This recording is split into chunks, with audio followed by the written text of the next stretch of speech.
ئەم فیلمە پێشکەشە بە ڕۆحی مەزنی جۆزیف ئۆربیلی کە کۆششێکی شایستەی کرد لە بواری کوردناسی و خزمەتکردن بە نەتەوەی کورد.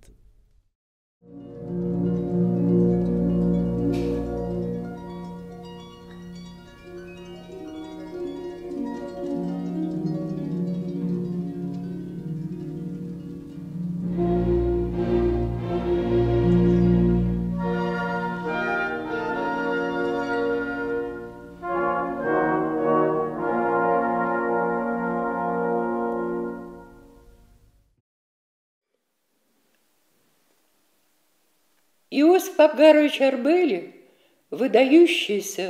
یوسف ئابگارۆڤیچ ئۆربیلی ڕۆژهەڵاتناس و کوردناسی هەڵکەوتووی ڕووسی لە 8 مارسی ساڵی 1970 لە شاری کوتاییس جۆرجیا لەدایک بوو. دوای 1 ساڵ بنەماڵەکەی کۆچیان کرد بۆ تەفلیس.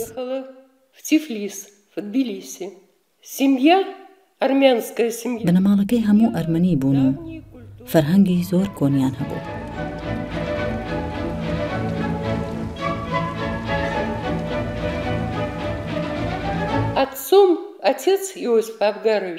باوکی یوسف ئابگارۆڤیچ مافناس و دادوەر بوو. دایکی یوسف ئابگارۆڤیچ لە بنەماڵەکانی میرزادە و بەناوبانگی ئەرمەنی بوو.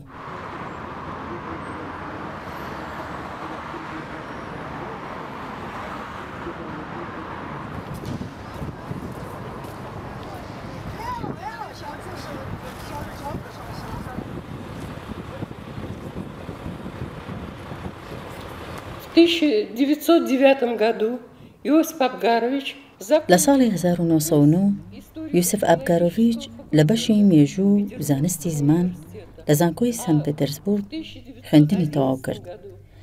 لە 1911 بەشی ڕۆژهەڵاتناسی کۆتایی پێهێنا. بەم شێوەیە 2 بڕوانامەی خوێندنی وەرگرت.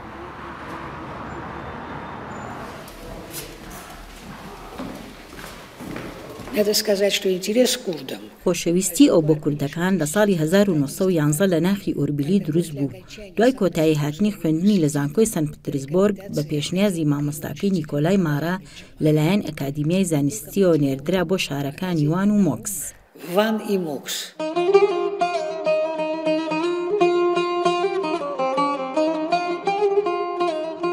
ئەم ناوچەیە بە ناوی موکیوسیش ناونراوە. تا ڕادەیەک ناوچەیەکی بچووکە لە باشووری دەریاچەی وان. یوسف ئابگارۆڤیچ ئۆربیلی بۆ ماوەی 2 ساڵ لەم کارەیە مایەوە، یانی ساڵەکانی 1911 و 1912.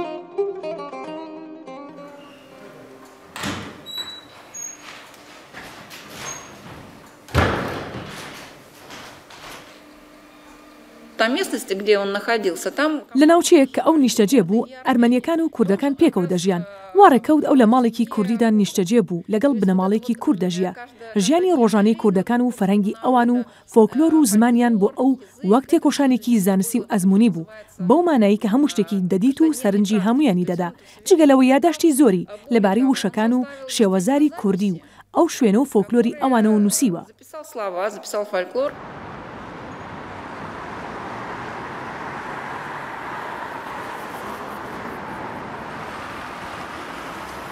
هەر لە کاتی ئاشنای ئەو لەگەڵ کوردەکان و دابوونەریت و زمان و فۆلکلۆری ئەوانەوە خۆشەویستێکی زۆر لەلایەن ئۆربیلیەوە بۆ نەتەوەی کورد دروست بوو.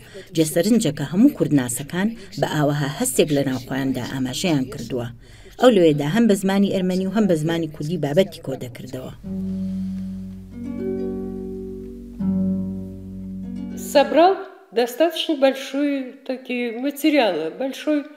ژمارەیەک بابەتی زۆری کۆ کردەوە کە دوایی لەسەر ئەو بابەتانە قاموسی کوردی ڕۆسی و ئەرمەنی ڕۆسی دانا.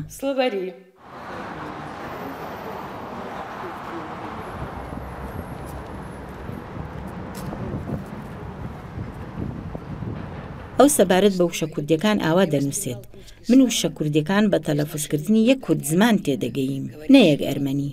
مامۆستای سەرەکی زمانی کوردی من کوردێک بە ناو عالیاغا کوڕی یوسفاغا بوو لە بنەماڵەی دەلان یانێ هۆزی دەلان. ئەو دەمکە ئوربیلی لە مۆکس بوو دەستی بە نووسینی دەقی کوردی کرد فەرهەنگی کوردی ڕووسێکی گەورەی ڕێکوپێک کرد کوردی کرمانجی ئەم قاموسە بابەت وشەی زۆر سەرسوڕهێنەری لە بواری وشە و دەنگ و ڕێنووسی تایبەت بە خۆیەوە هەیە جگەلەوە لەناو ئەم قاموسە ئەتوانین زۆر وشە بدۆزینەوە کە لەناو هیچ کام لە قاموسەکانی ئەو سەردەمەدا نەبوو ئەمە زۆر گرنگە یعنی ئەو وشەی نوێی سەبارەت بە کرمانجی پێشکەش کرد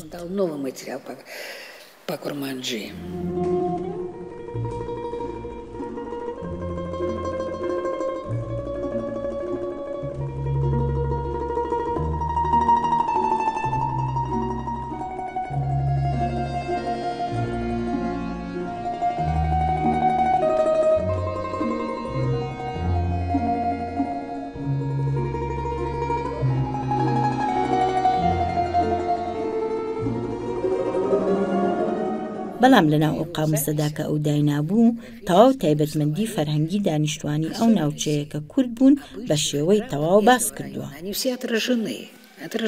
بە بڕوای من ناسێنەری مرۆڤناسانەیە بەو مانایە کە ئەو وشەیەک دەنووسێت و لی دەگۆڵێتەوە کە ئەو وشەیە چ پەیوەندێکی بەدابوو نەریتی کوردەکانەوە هەیە هەروەها تایبەتمەندی شێوەزاری ئەوان لەناو ئەو قاموسەدا خراوەتە ڕوو گرنگی ئەو قاموسە لەوەدایە کە سەبارەت بە مۆکسە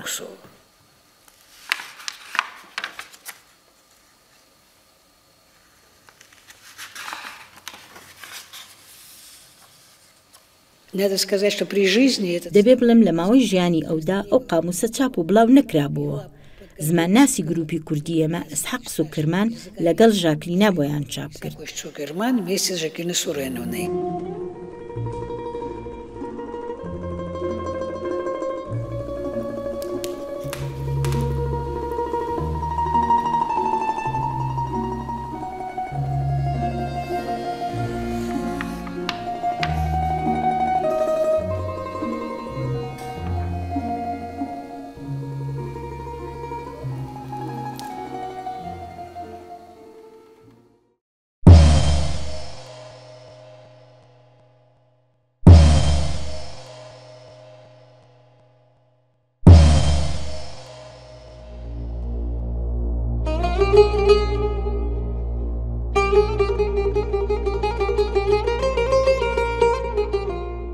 И эти события задели и население Мокса.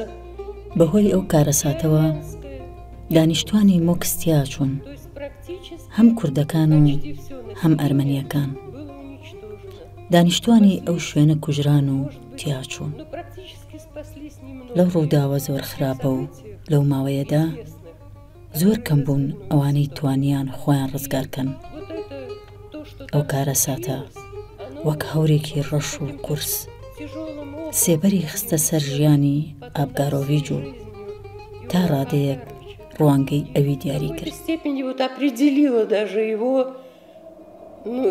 мировоззрение.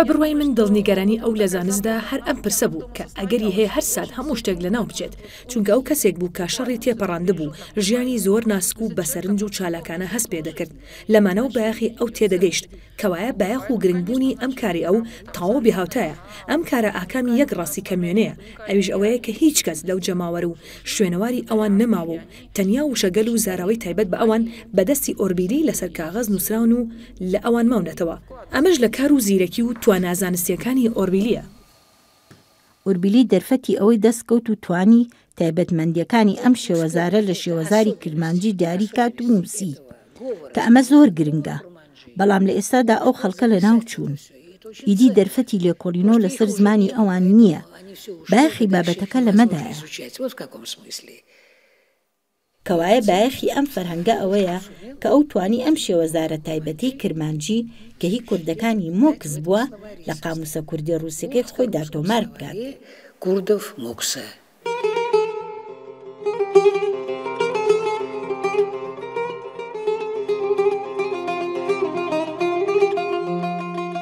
Но говоришь, что языка нет. بەڵام ئەوەی کە بێژین زمانی ئەم نەتەوەیە لە دەستچووە ئەمە ڕاست نییە، زمان هەیە. Культуры, где были курды, вообще. بەڵێ ڕاستە کە فەرهەنگی ئەم ناوچەیە لەگەڵ خەڵکەکەی بە تەواوی لە ناوچوو، بەڵام زمان مایە و شکری خوا ئەم فەرهەنگ نووسەداینە.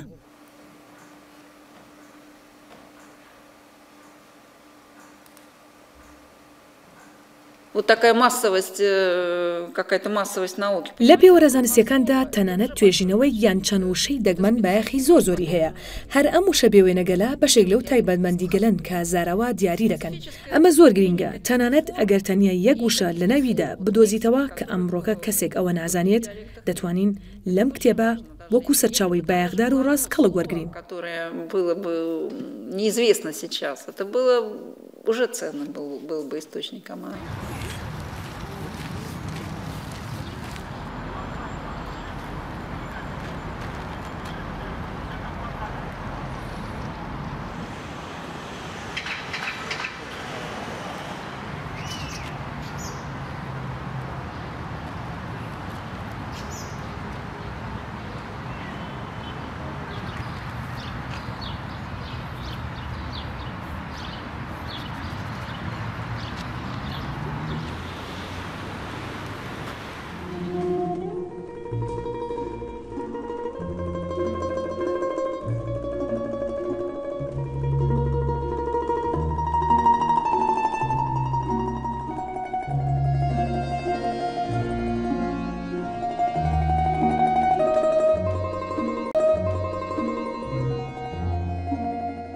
Вот те тексты и языковые. ئەو دەقانە چ لە بواری زمان و چ لە بواری فۆلکلۆر وەکو تەنیا بەڵگە و سەرچاوەی مێژوویی و تاقانە لە دانیشتوانی ئەم ناوچەیە ماوەتەوە. Источником историческим. Вот по этому региону.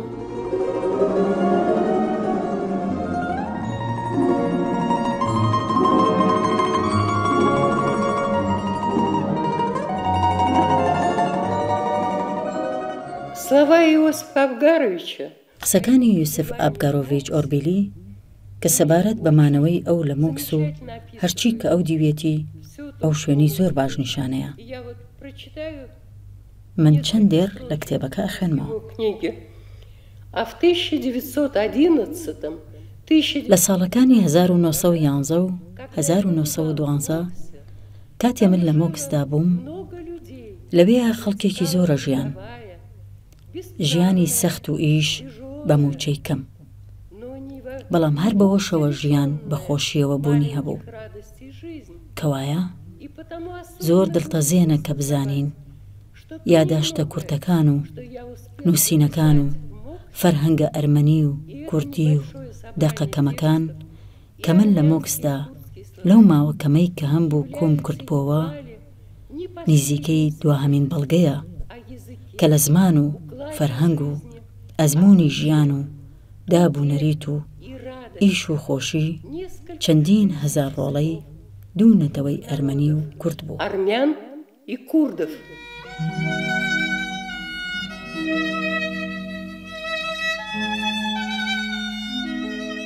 Эта карта составлена в 1900 году Маевским. ئەم نەخشەیە لە ساڵی 1900 بەدەست مایفسکی یەکێک لە کارگێڕانی باڵیۆزخانەی ڕووسیا سازکراوە. لەم نەخشەیە ناوچەکانی وان و بەدلیس لە بەشی ئاسیای تورکیاوە دیارن. ناوچەی موکس لە ناوچەکانی وان و لە باشووری دەریاچەی وانە کە لە ناو نەخشەکە بە ناوی مۆکیوس پیشاندراوە. دوای ئەو ڕووداوە لەبەرەوەی ئەو ناوچە و خەڵکەکەی لە ناو بیرەوەریانە هێڵن، ناوی ناوچەکەیان گۆڕی و بە ناوی باخچە سەرای ناونرا کە تا ئەمڕۆ هەر هەمان ناوی هەیە. Заменено на Бахчи-сарай, как он называется в настоящее время.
دوای شۆڕژ ڕووداوگەلێک ڕوودەدات کاریگەری زۆر لەسەر ئەوان دادەنێت. ئاسەواری زۆر بایەخدار لەلایەن حکوومەتی ئەو کاتەوە دەبرێنە دەرەوەی وڵات و هەڕاج دەکرێت. لەو سەردەمەدا ئاسەواری زۆرمان فەوتاوە. لەو کاتەدا ئۆربیلی زۆر لەگەڵم کێشە بەربەرەکانی دەکات و تەنانەت کاتێ بوو بە بەرپرسی ئەنتیکەخانی ئارمیتاژ نامێکی بۆ ستالین نووسی. نامەکە و وەڵامەکەی ستالین تا ئێستا پارێزراوە. لەو نامەیەدا دژایەتی خۆی بۆ فرۆشتنی ئاسەوارە هونەری و مێژوویەکان بە دەروی وڵات بە ستالین دەڵێت.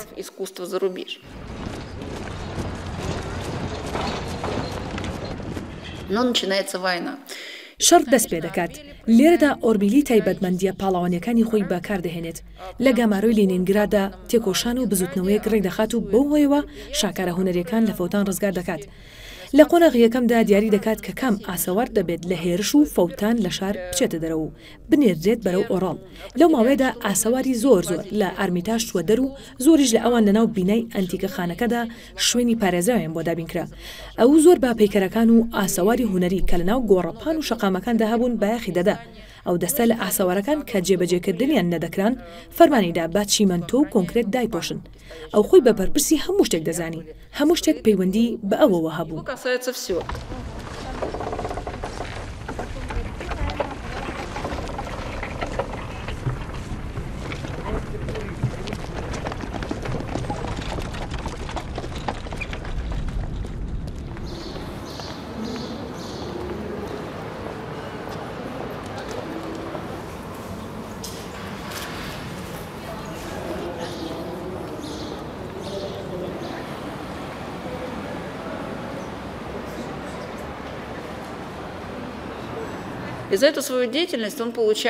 بۆ ئەم کارە لە خۆبردویانە و داهێنەرانە یەک دانە میداڵی لێنین و دوو دانە میداڵی سووری وەرگرت.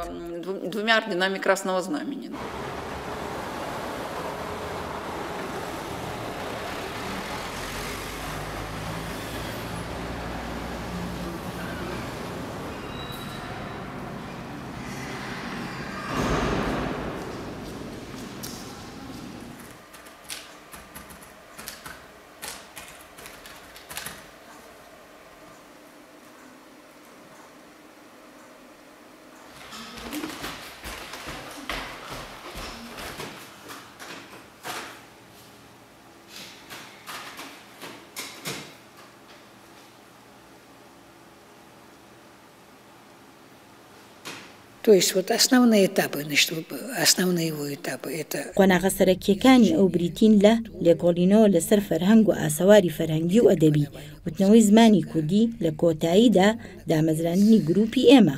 ئەمەیان گەورەترین کاری ئەوە چونکە تا دامەزرانی گروپی کوردی کوردناسی لەگەڵ ئێرانناسی تێکەڵ بوو لە یەک چوارچێوەی زانستیدا نەبوو. بەڵام دوای ئەوەی کە گروپی سربەخۆی کوردی بە تازەگەری و سەرپەرشتی ئوربیلی دامەزرا لەسەر دەمی یەکێتی سۆڤێتدا زۆر کتێبی بایەخداری ئێمە بە چاپ گەیشت و بڵاو کرایەوە. Было опубликовано очень много ценных книг.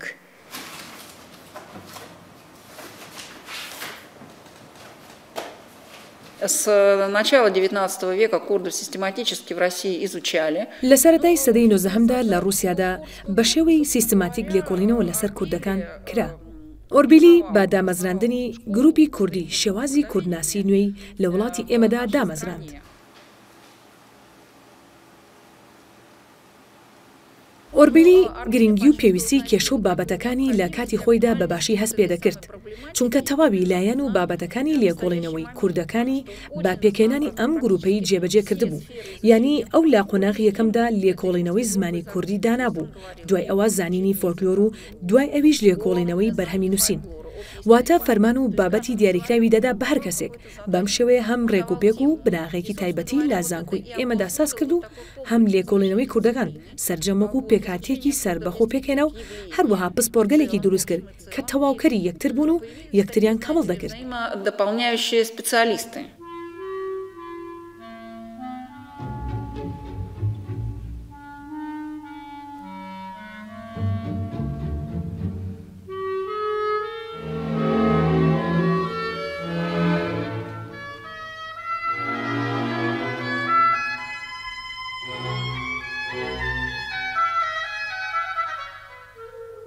دەبێ بڵێم کە ئوربیلی بەردەوام پەیوەندێکی باشی لەگەڵ کوردەکان هەبوو.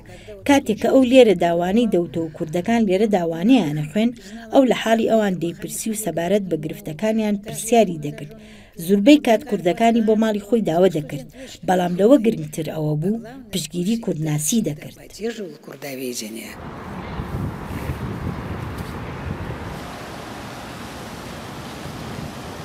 ئەو خانووی تێدا دەژیا هەڵبەت نەتەنیا ئەو، بەڵکو هەموو زانایانی دیکەی کە لەو کۆمەڵگەیەدا دەژیان نزیکی ئێرمیتاژ بوو، کەواتە بەیانیان بە پێتازان کۆ دەهات و دەگەڕایەوە.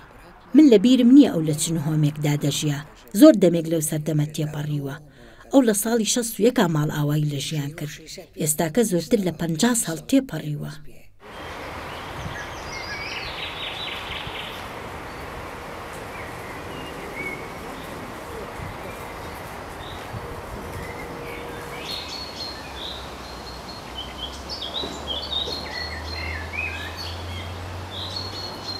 قەناتی کوردۆ چەندین جادوپاتی دەکردەوە کە ئوربیلی چەندە مامۆستا و فێرکار و ڕێنوێنێکی باش و تاقانەیە.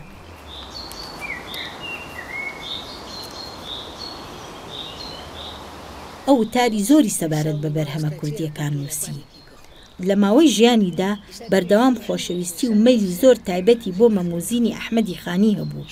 کاتێکە لە مۆکسدا دەژیا بۆ یەکەم جار فۆرمی ناوچەیی و فۆلکلۆری ئەوی بیست.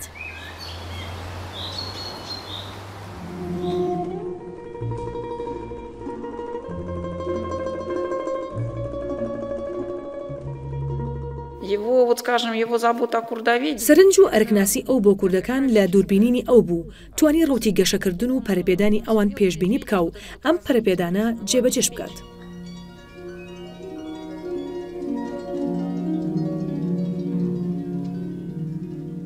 بە بڕوای من ئەو دوو شتی زۆرتر لە هەر شتێکی دیکە خۆش ئەویست.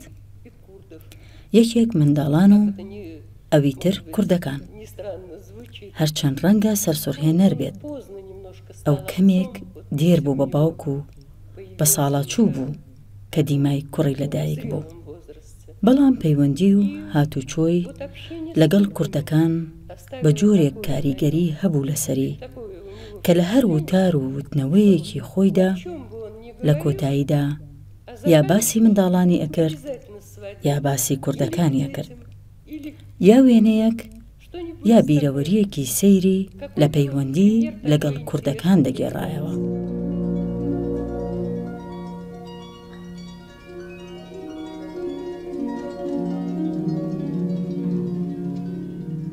ئوربیلی یەک ڕێکخەر و بەرنامە ڕێژی زۆر باش بوو، وەکو زانایەک تەواو ژیانی زانستی خۆی تەرخان کرد بوو بۆ کوردەکان و لێکۆڵینەوە لەسەر فەرهەنگ و ئەدەبیاتی ئەوان.